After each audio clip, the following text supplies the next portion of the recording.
혹시 드라마를 좋아하십니까? 저는 보기와 다르게 드라마를 좋아합니다. 안 믿으시는 것 같은데 저는 원래 학교 마치면 도서관, 도서관 마치면 집, 또 집에서 자고 일어나면 학교, 학교 마치면 도서관, 이런 생활을 하려고 했으나 드라마가 제 학창 시절에 공부를 방해하는 큰 요소 중에 하나였습니다.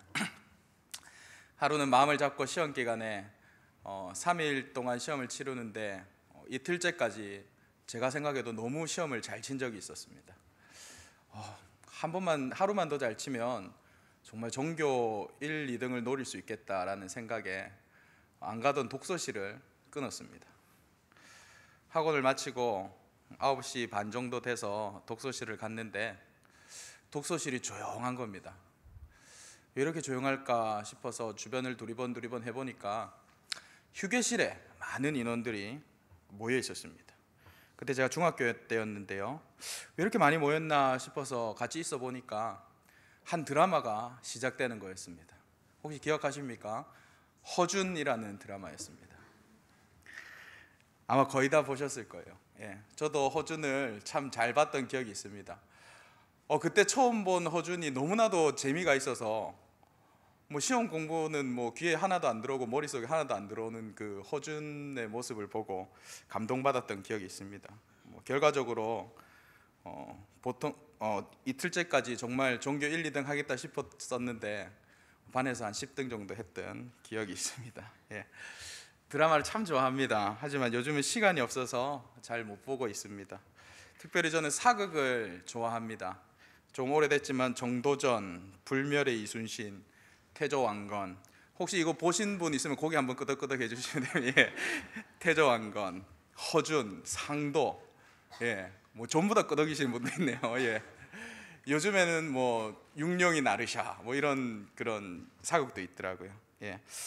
맞습니다. 참 사극은 재미가 있습니다. 사극의 배경은 그냥 드라마 작가가 지어낸 것이 아니라 역사의 기록을 살펴보고 그곳에서 극적 효과가 있을 만한 부분에 지금의 살고 있는 드라마 작가나 PD가 살과 이야기를 붙여서 이렇게 흥미를 더합니다. 비록 이런 사극 드라마에는 분명 역사의 왜곡이 있습니다. 하지만 그 역사 왜곡 부분을 잘 가려서 본다면 역사를 통해서 얻는 그런 교훈을 사극 드라마를 통해서도 충분히 얻을 수 있습니다. 요즘 우리나라 역사 교과서 때문에 참 시끄럽죠. 역사는 그만큼 중요합니다. 비록 역사는 승리한 사람들이 자신의 이야기를 기준으로 쓴 것이기 때문에 승자에게 편파적일 수밖에 없습니다.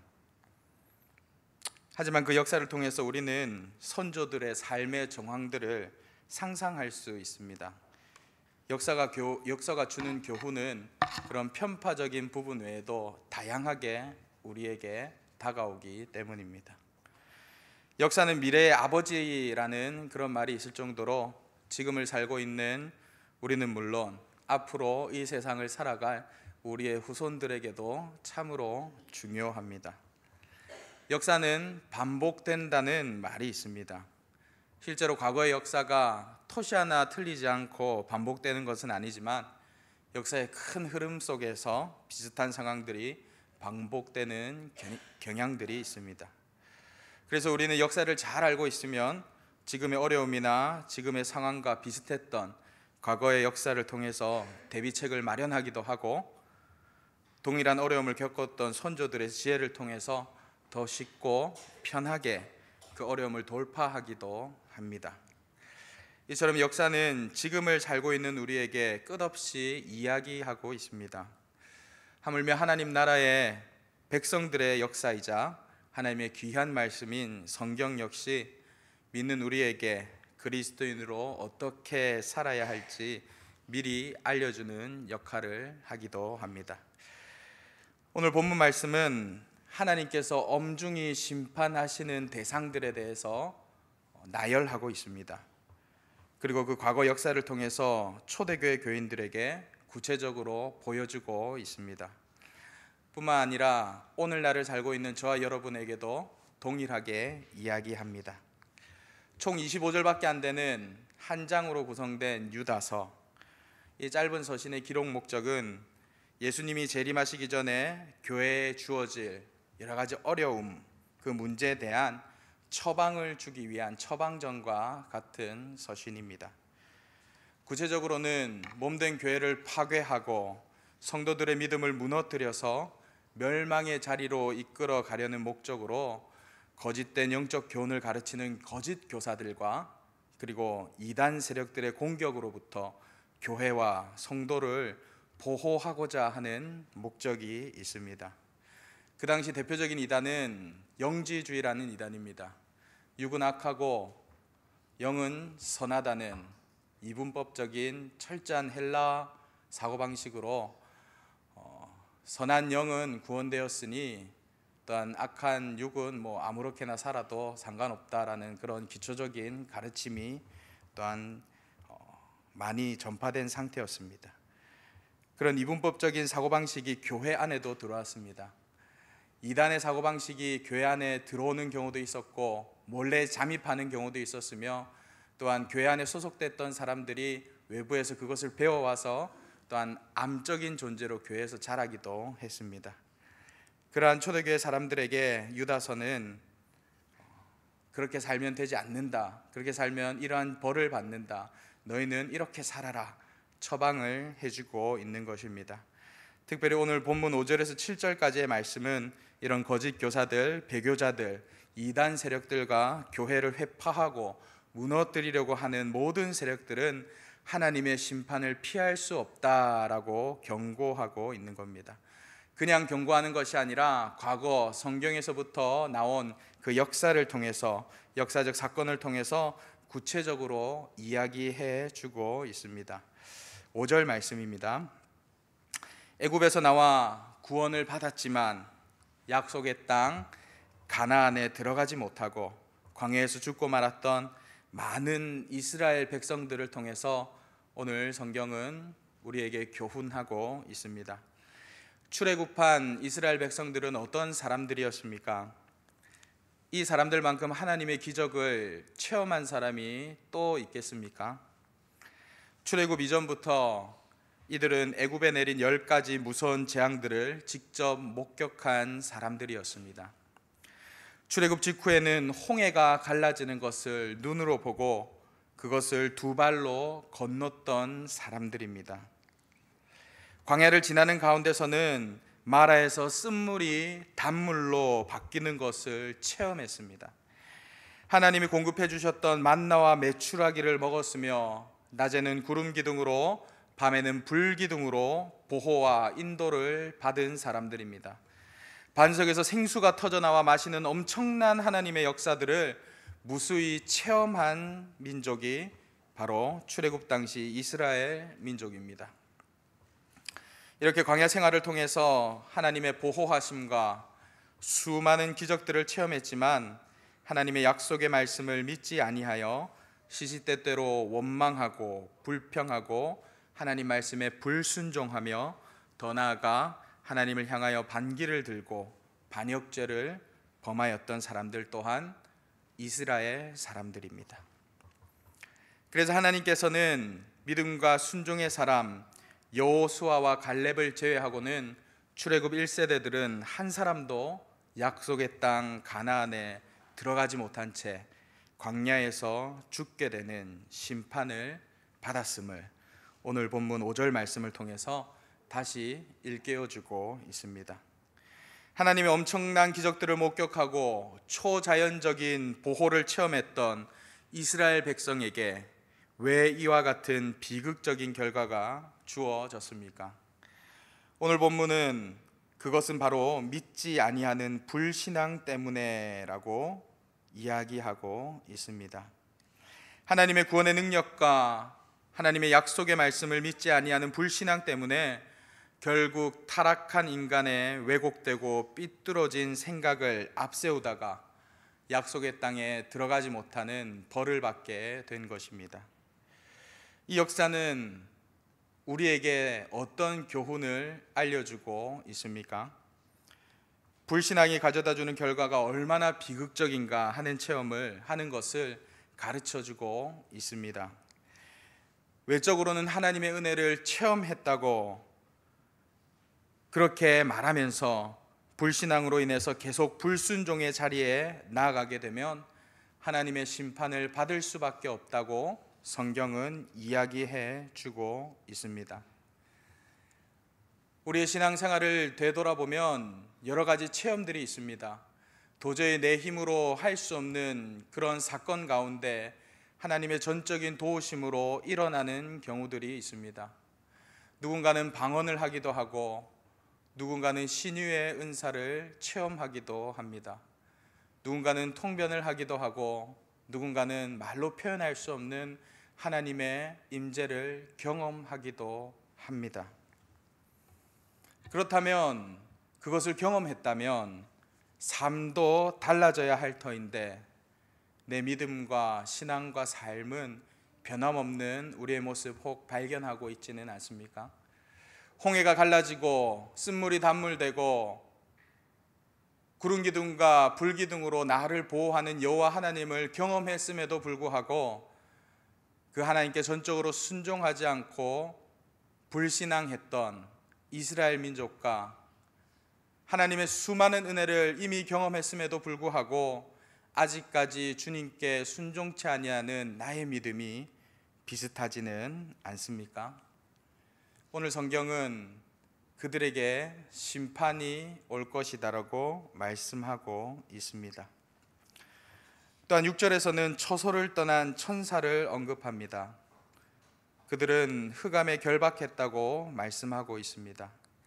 하나님의 역사를 보고도 알고도 경험하고도 하나님을 향한 믿음을 저버린 자들의 특징은 몸은 교회에 있으나 마음은 그곳을 떠난 경우가 많이 있습니다. 내 시선은 지금 강대상을 향하고 있으나 내 마음의 시선은 세상을 향할 때가 있습니다. 마땅히 있어야 할 하나님의 처소에서 떠난 채 살아가고 있는 경우들이 많이 있습니다.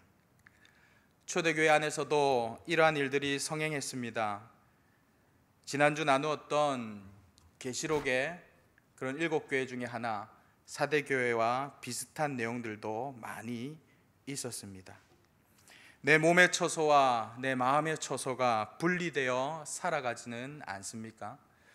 지금 이 자리에 앉아서 잘 듣고 있는 것 같지만 혹 내 마음속에 근심과 걱정 때문에 다른 것 때문에 또한 마음이 사로잡혀 있지는 않습니까? 내 눈은 앞을 쳐다보고 있지만 내 마음의 눈은 다른 것만 바라보고 있지는 않습니까? 내 몸의 처소와 내 마음의 처소가 분리되어 있는 사람들은 내 뜻과 하나님의 뜻이 다를 때에 하나님을 대적합니다. 마치 처소를 떠난 천사들을 사단이라고 표현하는 것과 같이 마땅히 머물러야 하는 처소를 떠난 우리는 하나님을 대적하기도 합니다. 함께 신앙생활 했던 자들이 돌연 공동체를 회파하기도 합니다. 오늘 성경은 그런 자들에게 영원한 흑암 가운데 결박하는 형벌을 내리겠다고 엄중히 경고하고 있습니다. 그리고 7절 말씀입니다. 바로 소돔과 고모라의 부도덕한 사람들의 사건을 통해서 또한 경고와 교훈을 알려주고 있습니다. 창세기 13장에 보면 이 소돔과 고모라 땅은 여호와의 동산 같았다고 기록되어 있습니다. 특급 주거지역입니다. 부산으로 따지면 센텀시티나 마린시티 그 정도 되는 것 같습니다. 한국으로 따지면 강남 이 정도 되는 것 같습니다. 이렇게 가장 살기 좋은 환경 가운데 가장 혐오스럽고 가증한 죄악이 관영하고 있었습니다. 소돔 사람들은 악하여서 여호와 앞에 큰 죄인이었더라라고 성경에는 기록되어 있습니다. 그러면 소돔과 고모라 사람들의 죄악은 무엇입니까? 우리가 너무나도 잘 아는 것과 같이 창세기 19장의 내용입니다. 소돔과 고모라 성의 멸망을 앞두고 천사들이 그 성을 찾아왔습니다. 그 땅의 남자들이 젊은 사람, 늙은 사람 할 것 없이 롯의 집에 찾아와서 동성과의 성관계를 가지고자 했던 왜곡된 성적 문화와 풍습들이 일상화되어 있던 곳이 소돔과 고모라 땅입니다. 오늘날은 어떻습니까? 성도덕이 문란하고 타락할 대로 타락된 이런 유혹이 넘치는 이 시대를 우리는 살아가고 있습니다. 청년들은 말할 것도 없고 청소년들까지 초등학생까지 성적 타락 가운데 이 시대를 살아가고 있습니다. 비단 세상 문화만 그런 것이 아닙니다. 교회 안에서도 믿는 사람들 사이에서도 음란은 이미 이 시대를 살아가고 있는 우리에게 깊숙하게 침투되어 있습니다. 사랑하는 여러분, 본문의 말씀과 같이 복음을 받아들이지 않고 고의적으로 거부하고 부도덕한 삶을 살아가고 있는 자들은 영원히 소멸되지 아니하는 불꽃 가운데서 고통당할 수밖에 없다고 누가복음 16장은 경고하고 있습니다. 오늘 말씀을 통해서 세 가지 부류의 사람이 등장합니다. 하나는 믿음 없는 자들, 둘은 몸의 처소와 마음의 처소가 분리된 내가 마땅히 있어야 할 그곳을 회파하는 자들, 그리고 세 번째는 음란과 부도덕으로 인해서 하나님 보시기에 실망스러운 삶을 살아가고 있는 자들, 이 세 부류에게 오늘 성경은 엄벌이 있을 것이라고 역사를 통해서 이야기하고 있습니다. 사랑하는 여러분, 우리의 삶은 어떻습니까? 우리에게 믿음이 있습니까? 믿음이 있다면, 그리고 그 은혜를 체험하셨다면 그 은혜대로 말씀대로 살아가는 저와 여러분 되기를 간절히 소원합니다. 사랑하는 여러분, 우리의 처소는 어디입니까?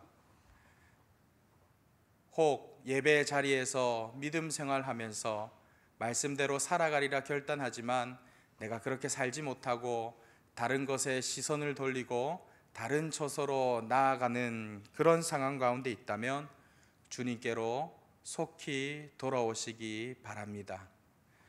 사랑하는 여러분, 우리 가운데 혹 음란함 아니면 부도덕함으로 우리의 삶이 덕지덕지 붙어 있지는 않습니까? 세상 사람들이 행하는 그런 부도덕함이 당연한 것이다 여기며 나도 그들의 삶 가운데 동참하고 있지는 않습니까? 적당히 거짓말하고 적당히 음란하고 적당히 하면서 살아가고 있지는 않습니까? 성경은 그런 자들에게 벌이 있을 것이라고 분명하게 이야기합니다. 또한 데살로니가 후서 1장에는 하나님을 모르는 자들과 우리 주 예수의 복음에 복종하지 않는 자들에게 형벌을 내리신다고 말씀합니다. 오늘 유다서도 마찬가지입니다. 우리에게 하나님께 불순종하고 육적으로나 영적으로나 음란에 빠져 있고 부도덕에 빠져 있는 자들에게 역사를 통해서 경고하고 교훈하고 있는 것입니다. 그렇다면 이러한 엄중한 형벌을 피하기 위해서는 우리는 어떻게 살아야 하겠습니까?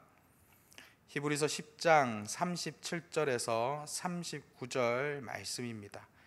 우리 시간이 조금 걸려도 한번 찾아보길 원합니다. 히브리서 10장 37절에서 39절입니다.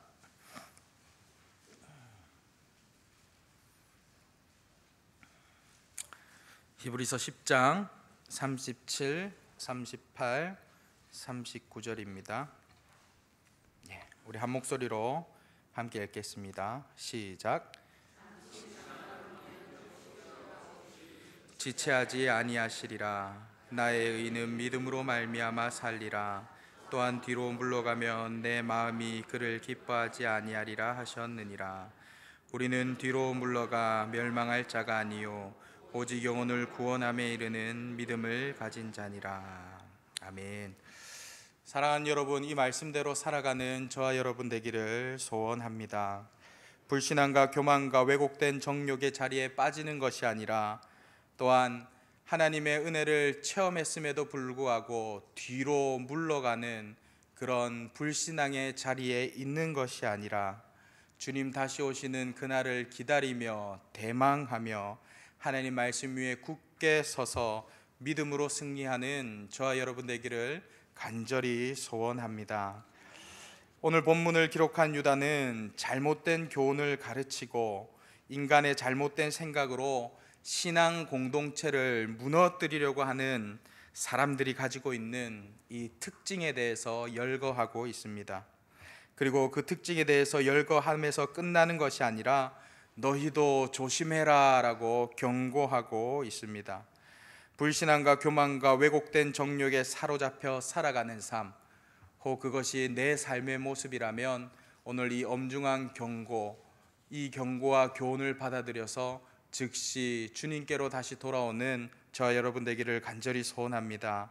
하나님의 놀라운 은혜를 경험하셨다면 그 은혜대로 믿으며 살아가시기 바랍니다. 또한 그렇게 살아가는 저와 여러분은 마땅히 있어야 할 하나님의 처소에서 하나님을 향한 시선을 흐트르지 아니하고 내 자아와 하나님을 향한 믿음이 부딪힐 때라도 결코 그 처소를 떠나거나 회파하지 아니하는 저와 여러분 되기를 간절히 소원합니다. 또한 이 음란한 것이 당연시되고 부도덕한 것이 당연시되며 거짓으로 살아가는 것이 당연시되어서 그렇게 살지 못하고 오히려 정직하게 살아가고 있는 자들에게 손가락질하고 미련하다고 치부하는 이 세상 가운데서도 세상의 기류와 풍조를 떠나 하나님의 말씀으로 순결하게 살아가는 저와 여러분 되기를 간절히 소원합니다. 그로 인해서 성경에 기록된 역사를 통해 오늘을 살아가고 있는 저와 여러분에게 하시는 이 경고의 말씀과 교훈을 통하여서 오늘도 내일도 앞으로도 승리하시기를 간절히 소원합니다. 기도하겠습니다. 하나님 아버지, 감사합니다. 우리에게 믿음이 있다고 말하지만 실상 내 모습을 보면 불신앙의 모습들이 너무나도 많이 있습니다. 하나님을 향하는 시선이라고 이야기하지만 세상을 향하고 내 정욕을 따를 때가 많이 있습니다. 음란하고 부도덕한 세상 가운데 또한 나도 그곳에 편승되어 살아갈 때가 또한 많이 있습니다. 오늘 말씀은 그런 자들에게 엄중히 경고하고 교훈하고 있사오니 우리가 마음을 돌려서 주님께로 향하게 하여 주시옵소서. 주님 감사합니다. 예수님 이름으로 기도합니다. 아멘.